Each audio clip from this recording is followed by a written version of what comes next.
Assalamualaikum warahmatullahi wabarakatuh. Waalaikumsalam warahmatullahi wabarakatuh. Sedulur-sedulur semuanya, kita akan lanjutin sekarang lagi nih. Langsung aja jadinya ya, kita bahas lagi nih Pak Ustadz. Kalau misalkan tadi kita berbicara masalah pasukan Panji Hitam itu nanti akan tiba di saat yang tepat ya. Sesuai dengan hadisnya ketika memang Imam Mahdi sedang kewalahan. Di waktu yang tepat. Di waktu yang tepat. Kemudian muncullah pasukan Panji Hitam gitu.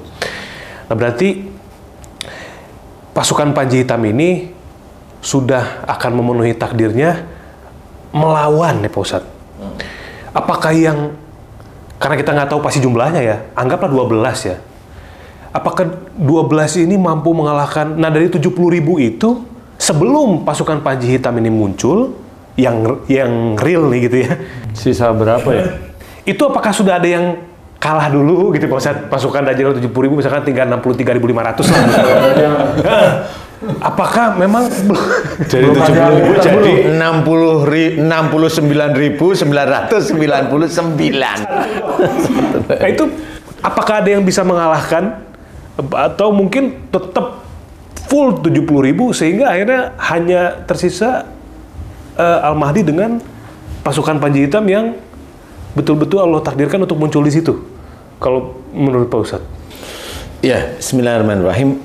Jadi kalau menurut saya kalau melihat pasukannya anak buahnya Dajjal itu, memang saya tidak berpikir saya memihak anak buah Dajjal. Enggak, saya enggak. Cuma saya itu hanya berpikir dan ceritakan banyak yang gugur dari saudara kita yang membantu Al-Mahdi.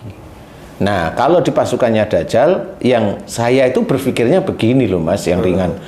Nah sekarang itu di manusia ini aja punya ilmu kebal itu banyak kok, ya banyak punya ilmu kebal itu di mana? Ya, di Jawa Barat banyak. Mas Bobi ya, Mas Bobi kan orang Jawa Barat, main-main itu sejak SMP, ya kan?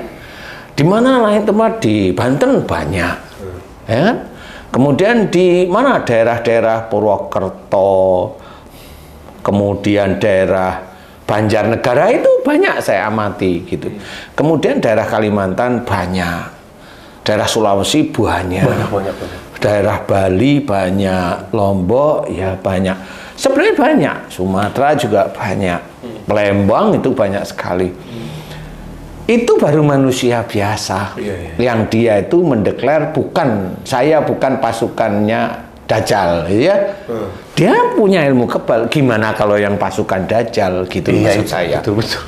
Kan saya berpikir itu sebenarnya ringan, tetapi mengajak memikirkan saudara-saudara kita yang memang mau berperang. Nyaris tanpa kelemahan lagi istilahnya Pak Ustadz ya kalau pasukan Dajjal ini ya. Iya. Kalau ilmu-ilmu kayak yang pernah saya pelajari atau yang kayak di daerah-daerah itu kan ada aja tuh kelemahannya tuh, kepret pakai daun kelor. Kalau ini kan berarti nyaris tanpa celah nih. Nyaris tanpa celah. Kalau gitu. Dajjal ini kan berarti kan maksudnya. Iya. Penyempurnaannya lah gitu. Iya. Nah, waduh. Disinilah sebenarnya yang harus berpikir beneran gitu loh. Jadi nggak semerta-merta ya kayak mamanya mau latihan manah kan harus ada target, ada manah, ada ngerti caranya memanah kan gitu ya. Iya betul. Ngerti caranya memanah itu ngerti gitu loh ceritanya.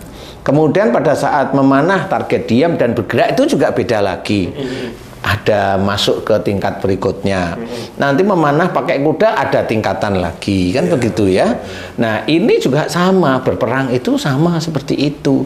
Jadi nggak reguduk terus menjadi daftar jadi pasukannya Al-Mahdi terus perang terus maunya mati syahid. Bukan begitu caranya gitu loh. Itu malah mati sia-sia nanti gitu. Jadi kalau memang kita harus berpikir saat ini ilmu-ilmu itu tuh banyak yang punya. Nah besok pasukan Dajjal, insya Allah ya, ini insya Allah semuanya kan walaupun tidak baik itu kan tetap Allah mengizinkan ya. Insya Allah ini punya ilmu yang bisa aja lebih, istilahnya itu lebih tinggi. Kalau memangnya tingkatan tentara itu ya TNI biasa, kemudian masuk Kopassus, kemudian masuk Denjaka, kan seperti itu ya. Itu kan ada level tertentu itu. Dan orang-orang di situ memang bisa menjadi pelajaran walaupun orang-orang itu sebenarnya menggunakan ilmu juga kalau menurut saya. Nanti akan berperang tuh Pak Ustadz. Maksudnya yang baru sekarang ini Denjaka mamanya itu punya ilmu, mau ilmu lari cepatnya, ilmu ginkangnya itu punya ilmu mereka masing-masing gitu loh. Jadi dipilih itu karena memang mereka punya ilmu. Jadi bukan dia tuh belajar secara militer terus bisa seperti itu, enggak. Dia punya bacaan tertentu, punya amalan tertentu yang bisa memadukannya dengan satu kesatuan di mana ilmu itu masih bisa dia kuasai dengan bukan dengan kesadarannya dia. Ya. Berarti dia bisa mengontrol ilmu itu ya, Pak? Dia bisa mengontrol ilmu itu. Memaksimalkan. Kan sekarang banyak orang nggak bisa ngontrol tuh. Kadang-kadang mau coba untuk ngewirid malah stres kan gitu. Berarti nggak bisa ngontrol ya sampai dia bisa mengoptimalkan ilmu itu, berarti memang dia yang terpilih. Bisa. Orang kalau memang sering baca-bacaan bisa ngontrol itu bagus. Saking bisa ngontrolnya, jelek-jelekin saudaranya yang lain malah. Itu di YouTube itu ya sama ilmunya. belum gitu ya. Itu saking bisa ngontrolnya. Nah, itu namanya belum. Nah, jadi pasukan Dajjal itu harus kita mikir. Jadi kalau memang mau kita itu mau mengikuti Al-Mahdi, itu harus mikir dulu gitu loh, mikir. Kemudian tiap hari lari, kan harus dilatih. Lari, naik kuda, latihan apa? Tinju, latihan Thai boxing, latihan silat yang benar-benar. Gak cuma tangan kosong, pakai benda. Entah itu golok, entah itu celurit, entah itu pedang atau apapun kan gitu ya. Nah itu juga sama. Atau kalau memang mau jadi jagoan beneran, senjatanya daun kelor. Dia yang nabokin, yang belakang yang nyelesain kan gitu ya. Atau gini Pak Ustadz, senjatanya atau nggak apa? Gerobak sate. Jadi begitu mau nyerang, tawarin makan sate kan, sate luntur tuh. Berarti yang datang kuntilanak. Jadi itu pada saat pasukan dari Al-Mahdi itu banyak yang gugur, di situ di detik itu pasukan Panji Hitam itu insya Allah sudah ada di situ, datang tinggal menyelesaikan. Selesai, cacat gimana caranya? Oke, kalau momennya saya mau berpikir ringan. Bagaimanapun juga pasukan Panji Hitam itu pasti terpilih oleh Allah Ta'ala. Pasti. Kudanya bukan kuda naik andong yang muter-muter Monas. Bukan itu kudanya pasti. Yang banyak liur.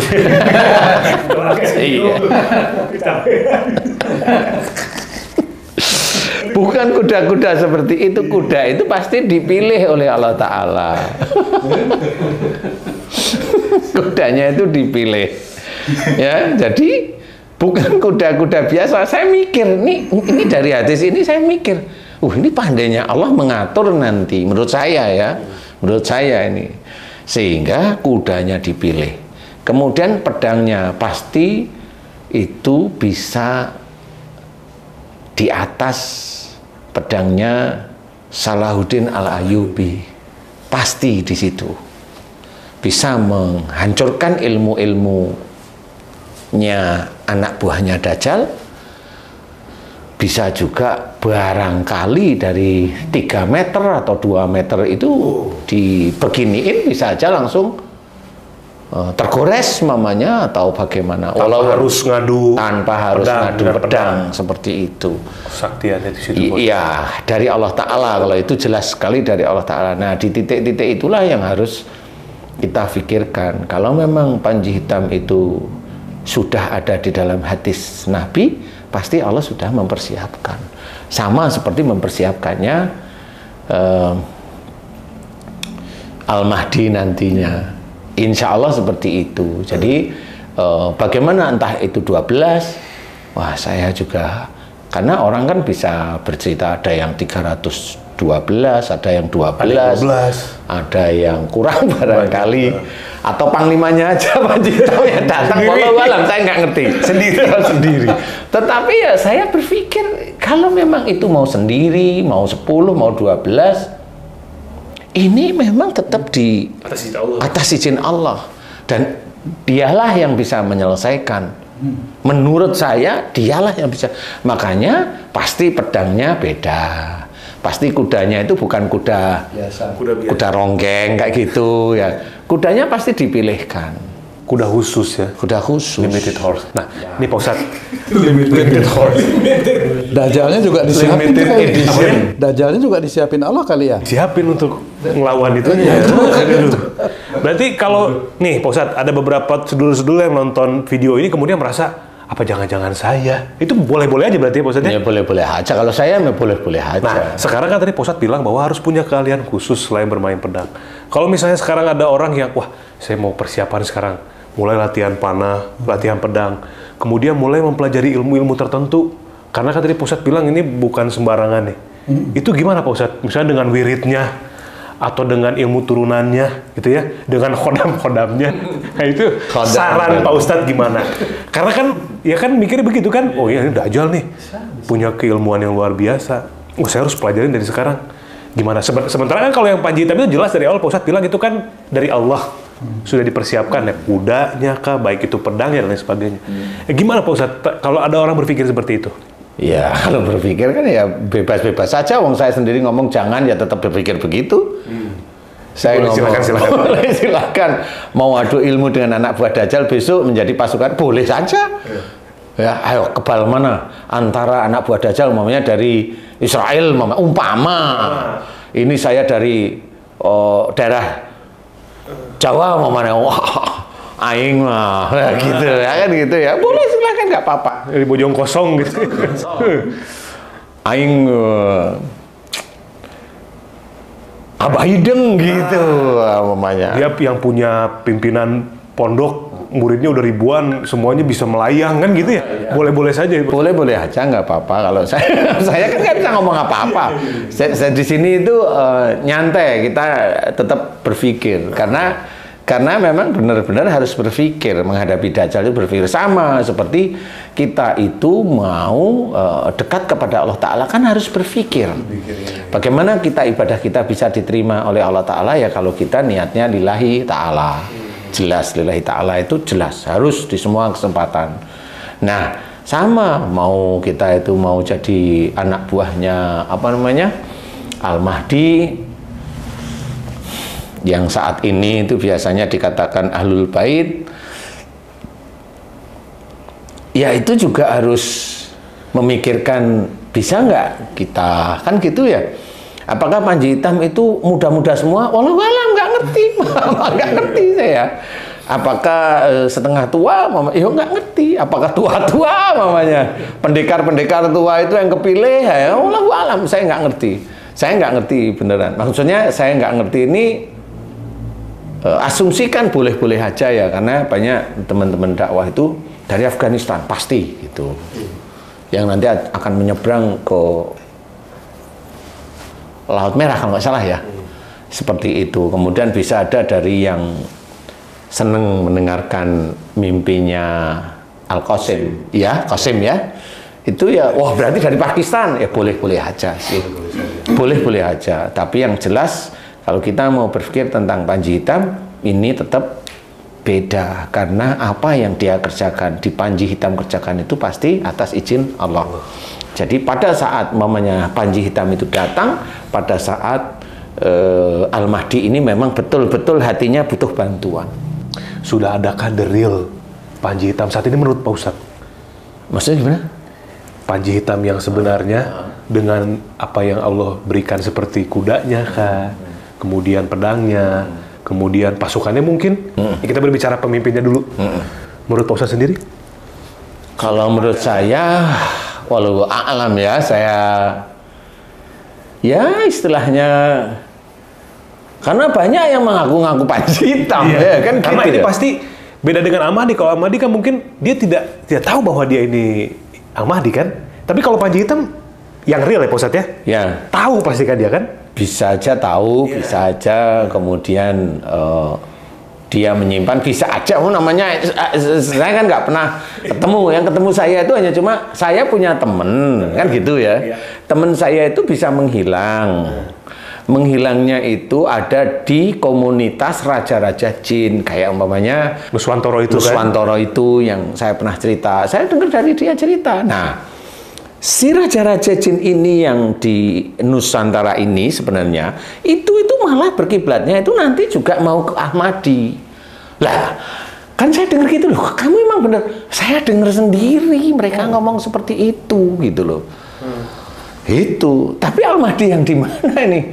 Ya dia akan mencari pimpinannya yang ada di sini gitu, di Nusantara untuk itu. bisa membawa bertemu dengan Al-Mahdi di sana.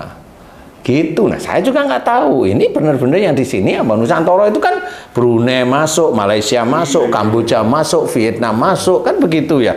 India juga masuk kayaknya ya dari dulu. Makanya ini bisa jadi yang tadi saya sebutkan. Makanya bisa aja itu tahu, tapi ya saya nggak tahu ya, karena saya nggak pernah ketemu sama orang mamanya bilang, Ustadz saya Panji Hitam, belum pernah. Maksudnya belum pernah ada orang ngomong seperti itu gitu loh, belum pernah saya ngomong seperti itu. Jadi ya saya nggak bisa mengira-ngira, oh saya pernah lihat bagaimana dia latihannya kan begitu, tapi saya belum pernah. Jadi di sini itu masih digelapkan ceritanya. Masih gelap ya? Masih digelapkan. Digelapkan itu memang tidak perlu ditampakkan. Pak Ustadz, apakah itu nanti pasukan Dajjal dipimpin oleh Dajjalnya? real Dajjal? Oke. Itu apa nanti ada, kan itu ceritanya ada, mohon maaf ini, kalau tidak salah Nabi Isa ya itu, terus itu gimana ya sebenarnya? Jadi kalau Nabi Isa bertemu dengan Dajjal turun di Menara Putih jelas di Damaskus itu, ya betul. Nah kemudian itu akan melayani Dajjal yang asli. Khusus tuh Ustadz? Khusus. Oh ya. Satu lawan satu berarti. Head to head istilahnya. Jadi koboi itu udah pakai pistol semua nih. Head to head istilahnya. Nah nanti Nabi Isa tetap insya Allah pemenangnya. Ya memang daerah dua kawasan yang tidak bisa dimasuki Dajjal adalah Mekah dan Madinah. Betul itu, insya Allah ya. Insya Allah seperti itu. Nah anak buah Dajjal di mana-mana. Nah bisa aja itu di daerah kawasan Jazirah Arab yang bisa aja besar. Walau alam mengepung. Nah, itu sehingga Al-Mahdi itu harus turun tangan sebenarnya. Jadi di saat Nabi Isa dengan Dajjal bosnya ini sedang head to head, di sekitarnya anak buah yang 70.000 itu dengan kayaknya itu anak buahnya Dajjal itu yang berperang dulu. Karena nanti setelah Dajjal yang asli itu dibunuh sama Isa Al-Masih, semua itu ilmu-ilmu Dajjal yang ini hilang semua.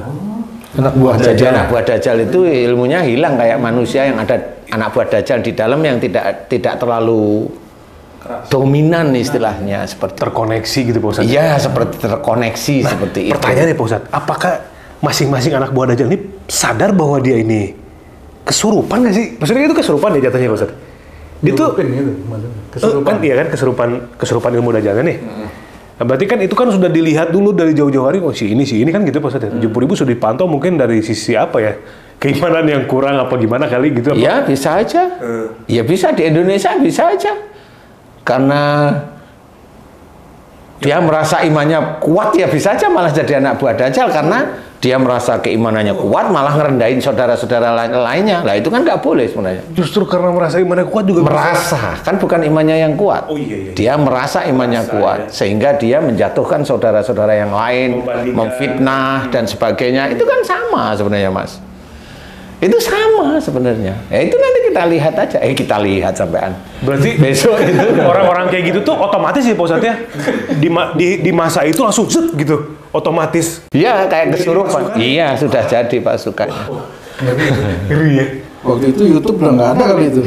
Sudah nggak ada. Sudah betul-betul pasukan Panji Hitam itu betul-betul hanya disiapkan untuk melawan anak buah Dajjal. Saya juga tidak tahu persis, bisa aja melawan anak buah Dajjal yang di mana umpamanya. Atau barangkali membebaskan Palestina. Saya kan nggak tahu saya kan nggak tahu nih Mas. Jadi kemenangannya sudah jelas diberi kemenangan oleh Allah Ta'ala dengan cara-cara Allah yang orang-orang itu betul-betul terpilih istilahnya yang tidak mudah emosional barangkali. Jadi kalau dia omongin itu nggak gampang panas telinganya barangkali kan gitu ya.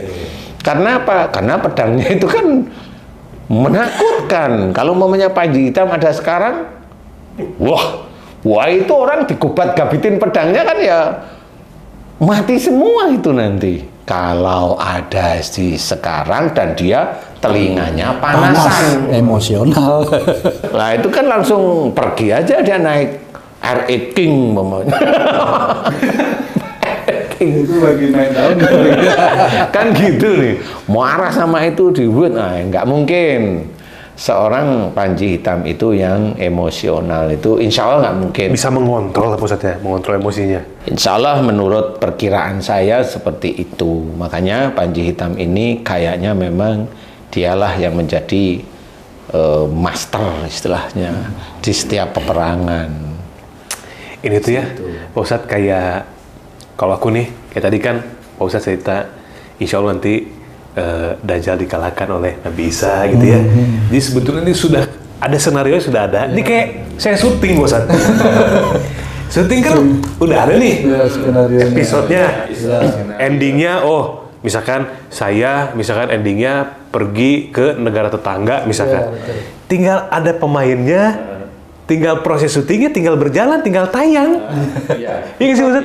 Tinggal dicari orang yang belum dapat nih pemeran si ini nih. Bahkan saya pernah dengar di YouTube itu nanti ada sekelompok orang yang akan berbaiat kepada Imam Mahdi. Oh ada tuh? Oh ada, saya dengar. Sekelompok ya banyak lah. Ya kira-kira itu. Ya nggak usah yang sekelompok. Kelompok kan kecil ya banyak lah, kan seperti itu. Ingin berbaiat. Tapi skenario episode tadi bagus, tetap lanjut Mas. Iya kan? Ya lanjut lah. Terus nemu pemainnya si ini. Walaupun dalam hati nih yang memainkan, masa sih mesti kalah? Apalagi kalau ketemu lawan mainnya, wah dia junior gue di entertain. Masa mesti gue yang kalah sih kan gitu ya? Tapi tetap naskah kalah. Harus kalah, iya harus. Jadi sudah ya, sama seperti itu. Sudah ada takdirnya. Kita tinggal menjalani. Jalanin aja biasa. Ini baru scene 15 nih. Nanti endingnya scene 45 nih Pak Ustadz ya. Tinggal nunggu itu gitu. Tinggal nunggu selesainya 45. Siapa yang memerankannya, siapa yang terjadi. Tapi endingnya udah tahu sama-sama pasti begitu. Yang harus kita harapkan satu lagi Mas. Apa tuh, Ustaz? Kapan muncul lagi di sinetron kan gitu. Nah itu Pak Ustadz. Jangan di situ dulu Pak Ustadz. Honor. Nah ini menarik tadi yang berbaiat itu pasukan Panji Hitam bukan yang berbaiat Pak Ustadz? Bukan ya? Kayaknya kalau pasukan Panji Hitam ini menurut saya ya. Ini menurut saya nih. Kalau Al-Mahdi itu besok itu dibaiat di depan Ka'bah, insya Allah pasukan Panji Hitam pasti ada di situ. Cuma memang tidak ada orang yang tahu. Imam Mahdinya sendiri? Nggak akan tahu siapa pasukan Panji Hitam. Oh, terpisah ya? Terpisah. Walaupun umpamanya Imam Mahdi saat ini umpamanya sudah dikepung sama para malaikat nih. Umpama ini cerita nih. Beliau umpamanya ada dikepung di atau dikelilingi? Dikelilingi Nah, maksud kalau saya. dikepung kan kayak mau dikelilingi lah ya, dikelilingi. Pinter nih. Umpama Al-Mahdi ini dikelilingi oleh para malaikat. Para malaikat ini pasti akan memberikan pengetahuan bahwa yang dikelilingi ini si Imam Mahdi yang belum ini istilahnya Ahlul Bait bisa aja diberi mimpi terus-menerus oleh para malaikat bahwa dia itu yang nanti akan jadi Al-Mahdi. Terus dimimpiin terus-menerus sampai dia itu ada unsur keyakinan. Dan nanti mau tidak mau itu bagaimana wong dia itu kan ngumpet. Nah, nanti tetap ada cara Allah itu agar beliau itu akhirnya muncul seperti itu. Bisa jadi melalui orang-orang yang menghampiri beliau. Memberitahu, semua itu caranya Allah ya, caranya Allah itu saya nggak ngerti. Pokoknya nanti ketahuan aja gitu. Berbaiat aja gitu. Ya, insya Allah seperti itu. Di hari yang ditentukan nanti bersama dengan pasukan Panji Hitam itu. Bukan bersama, hanya berperang aja. Dan yang saya amati kayaknya pasukan Panji Hitam itu begini nih. Ini maunya Al-Mahdi. Saudara kita yang ada di belakang Al-Mahdi ini banyak yang gugur. Pasukannya itu banyak yang gugur nih. pasukan Panji Hitam datang, kemudian langsung menyebar, ganti mengepung pasukan anak buah Dajjal itu. Selesai, ini langsung pergi. Oh gitu dong. Kayaknya seperti itu. Nanti kalau memang butuh bantuan ini datang, gitu. Selesai, pergi. Ada bantuan, seperti itu. Karena saya berpikir pedangnya nggak bisa untuk main-main. Kemudian kudanya juga bukan kuda balap yang buat taruhan judi, itu bukan. Oh, itu masih kalah cepat. Barangkali ini menurut saya lagi. Kudanya itu sekali ketidap itu langsung bisa sampai di belakangnya Al-Mahdi barangkali. Langsung menyebar umpamanya. Nyebar. Jarak 4 meter terus kelilingi pasukan, kali komandonya seperti ini, baru selesaikan gitu. Itulah yang nanti, itu kan jelas kemenangan Islam itu dibantu oleh pasukan Panji Hitam. Jadi benar-benar dia yang menjadi motor utamanya. Cuma memang itu tidak diceritakan oleh Allah. Apakah pasukan Panji Hitam itu manusia? Wallahu a'lam, saya nggak ngerti. Apakah itu kelompok manusia yang saat ini mau berbaiat pada Al-Mahdi? Wallahu a'lam, saya nggak ngerti. Apakah itu para malaikat? Wallahu a'lam, nggak ngerti juga saya. Jadi Allah nanti akan menunjukkan di momen yang sebenarnya ya, di waktu yang tepat itu Pak Ustadz, karena versinya kan banyak sekali. Banyak versi sebenarnya, makanya boleh-boleh aja. Makanya tadi yang ingin kebal, buktiin dulu, nanti mau perang sana boleh. Apalagi yang muda-muda, nah yang tua-tua, nah ya harus tahu diri lah, namanya tua kan gitu ya. Kayak kita ini ya tahu diri lah. Bener. Ya saya juga kan, kita ngomongin kayak anak buah Dajjal gini, yang dulu aku pernah ngalamin sama Pak Ustadz tuh, yang dukun dari Sonono, yang palanya botak itu serem loh itu guys. Itu serem banget buat saya ya, orang awam gitu. Saya kan baru tuh ketemu yang begitu, Pak Ustadz, pada waktu itu yang udah cerita juga lah di beberapa channel YouTube. Itu kekuatannya tuh sampai nangis loh gitu di depan Pak Ustadz. Ya kan? Cewek. Iya, cewek itu yang palanya botak itu. Padahal kan dia di mana tahu gitu. Ada di utara Jawa tuh. Kan. Tapi bisa bikin tangan saya sakit banget waktu itu. Sangat sakit. Itu kan artinya kan itu cuma dukun nih Pak Ustadz. Itu hanya cuma dan dukun. itu anak buahnya lagi. Iya. Gimana nanti aslinya anak buah Dajjal, anak buah Dajjal itu ya, itu maksud saya. Jadi baru mau nyerang kali gitu ya, atau ketusuk sendiri gitu kan. Dia punya ilmu untuk, kalau semua ilmu yang dipelajari itu berarti kan ada hipnotis juga, menguasai alam bawah sadar ya. Orang tiba-tiba bisa dibikin bunuh diri, bisa loh itu ya maksudnya. Yang sekarang lagi viral mamanya KKN itu, nggak ada apa-apanya, nari aja dia. Walaupun dia itu siluman ular, iyalah, pancen gitu-gitu aja. Ya kan begitu, masih kurang. Dari pengalaman-pengalaman sepanjang pengalaman silaman kolbu tuh, itu yang paling ngeri sih tuh. Yang perempuan yang gundul itu buat saya pribadi Pak Ustadz. Kalau yang biasa-biasanya karena head to head itu Mas Bobi waktu itu belum dicariin. Terus waktu kita nyari lagi Pak Ustadz, dia lagi masuk ke dalam itu, di belakang air terjun ada gua, dia masuk ngumpet.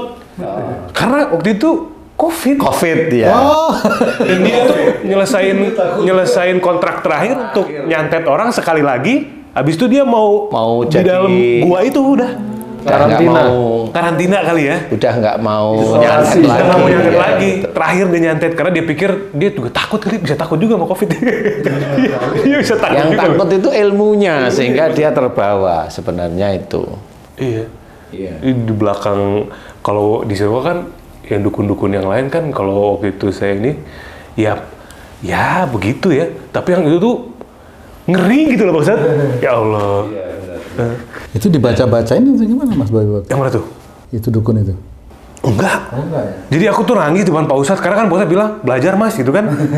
belajar, bener. Blep gitu pala gitu kan. Perempuan gitu. Yang kayak di Black Panther itu loh. Iya. Wakanda itu. Iya. Terus mau ngapain kata dia gitu. Tiba-tiba muncul. Iya, jadi kayak kepala gitu, mau ngapain gitu. Gue kaget kan. Terus entah diapain karena nggak ada badannya kan. Tiba-tiba sakit banget, nangis. Tetap jangan nangis mas, malu-maluin.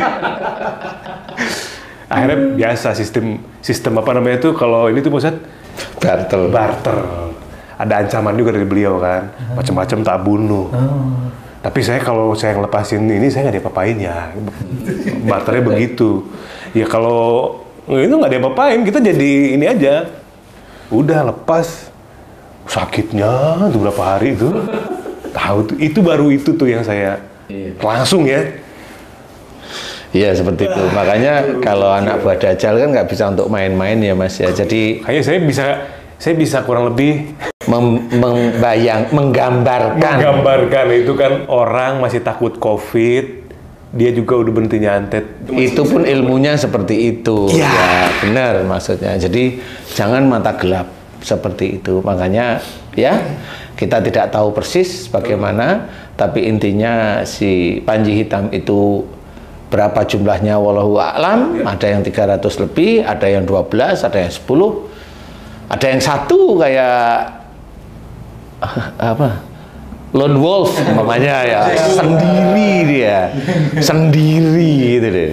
Sendiri. Nah, umpama ya wallahu a'lam kita nggak tahu, tetapi intinya adalah nanti yang memberikan kemenangan, membantu kemenangan Islam itu adalah pasukan Panji Hitam. Dari mana? Dari tanah matahari terbit. Di mana itu? Sudah kalau Arab itu berarti matahari terbit timur, tenggara. Seperti itu kurang lebihnya. Jadi intinya adalah kita harus mawas diri, hati-hati, tetap belajar untuk menjadi orang yang mencoba menguatkan iman, ketakwaan kepada Allah Ta'ala agar kita itu besok jangan sampai menjadi anak buahnya Dajjal. Kan itu nomor satu. Bukan mau berantem dulu sama anak buah Dajjal, kita jangan sampai jadi anak buah Dajjal, yaitu belajar dari akhlak-akhlak Rasul. Akhlak Rasul itu bagaimana? Lembut, berbicara itu juga lembut. Kemudian kalau itu kawan, saudara, satu sahadat, janganlah kalau dia punya aib, janganlah aib itu dibuka. Kan sudah diceritakan dalam Quran. Kalau dia nggak salah, jangan cari-cari kesalahan. Kan seperti itu. Jangan merasa kelompok kita lebih benar daripada kelompok yang lain. Itu tetap dianggap oleh Allah Ta'ala, kelompok yang merasa benar dari kelompok yang lain, itu musyrik oleh Allah Ta'ala. Merasa benar. Merasa benar itu sudah dianggap musyrik. Nah, disinilah kita belajar akhlak-akhlak Rasul, ibadah, sholat, puasa, zakat, kemudian berhaji, kemudian berakhlak yang karimah, yang berakhlak yang baik, nyontoh akhlak-akhlak Rasul. Kalau mau sudah suami istri ya saling saling menghormati, saling seperti itu, dan banyak yang kita harus kerjakan. Nah, itu paling tidak kita mudah-mudahan tidak menjadi anak buahnya Dajjal. Itu aja kalau minimal itu aja, karena kalau saya mau jadi anak buahnya Al-Mahdi itu kok kayaknya tinggi banget ya. Seperti itu kalau saya itu seperti itu, karena memang nggak ngerti, karena yang bisa menjadikan anak buah Dajjal itu punya kriteria. Jadi di mana seorang yang itu Muslim atau non Muslim, kalau memang anak buahnya Dajjal itu sudah masuk level tertentu, dia langsung ditumpangi oleh komando dari anak buah Dajjal yang ada di tubuhnya itu, dikomando langsung. Nah, ini komando inilah yang menjadikan orang itu seperti kesurupan. Kesurupan normal, bukan kesurupan teriak-teriak begitu. Itu kan zaman sekarang. Kalau besok itu normal. Normal, dia kesurupan normal, dan dia otaknya dia, hatinya dia itu memang sudah nggak suka dengan Islam. Gitu. Seperti itu, dia hatinya nggak suka, atau Islam itu dirusak sama dia sendiri dan dia merasa yang benar. Nah, itu kan sama aja sebenarnya. Jadi hati-hati, mudah-mudahan kita insya Allah terhindar dari fitnah Dajjal. Fitnah Dajjal itu yang sekarang itu, yaitu yang fitnah-fitnah sama Muslim, ya itulah yang dia menjadi fitnah Dajjal sebenarnya. Iya, dia menyebarkan di YouTube, di Instagram, di TikTok dan sebagainya, itu bisa menjadi fitnah Dajjal. Dan itu kalau mamanya Mas Bobi yang difitnah, tenang aja, nggak usah dibalas, karena kalau membalas sama aja. Seperti itu. Wallahu a'lam. Ya. Oke, baik. Terima kasih Pak Ustadz. Luar biasa. Nanti kita akan ada video lagi yang mungkin lebih menantang lagi ya. Intinya untuk semua sedulur-sedulur, seperti yang sampaikan Pak Ustadz, kuatkan iman, ketakwaan, kemudian belajar untuk mengontrol emosi, minimal mudah-mudahan itu tadi tidak menjadi anak buah Dajjal pada masa itu ya. Itu aja yang harus diperhatikan. Jangan lu berpikir kemana-mana, itu aja dulu deh ya. Jangan sampai menjadi anak buah Dajjal. Karena itu lebih mudah dengan penyakit hati, dengan kesombongan, dengan berbagai sifat-sifat buruk. Mudah-mudahan kita semua senantiasa dalam Allah Subhanahu wa taala. Pembahasan ini bisa menjadi hal yang bisa meningkatkan keimanan, ketakwaan, ketauhidan kita kepada Allah Subhanahu wa taala, semakin belajar lagi terus untuk mendekat kepada Allah walaupun sulit, banyak ujiannya, tapi ya itulah, kalau tidak sulit ya nggak ada hal besar yang Allah kasih ya. Sekali lagi terima kasih Guru, Pak Ustadz Danu, terima kasih atas penjelasannya. Pak Tung, terima kasih juga. Pak Haji Jai, terima kasih. Kita ketemu lagi di video-video selanjutnya dengan pembahasan yang mudah-mudahan bisa lebih meningkatkan keimanan ketakwaan ya. Akhirul kalam, wabillahi taufiq wa hidayah. Wassalamualaikum warahmatullahi wabarakatuh. Waalaikumsalam warahmatullahi wabarakatuh. Alhamdulillah. Bismillah.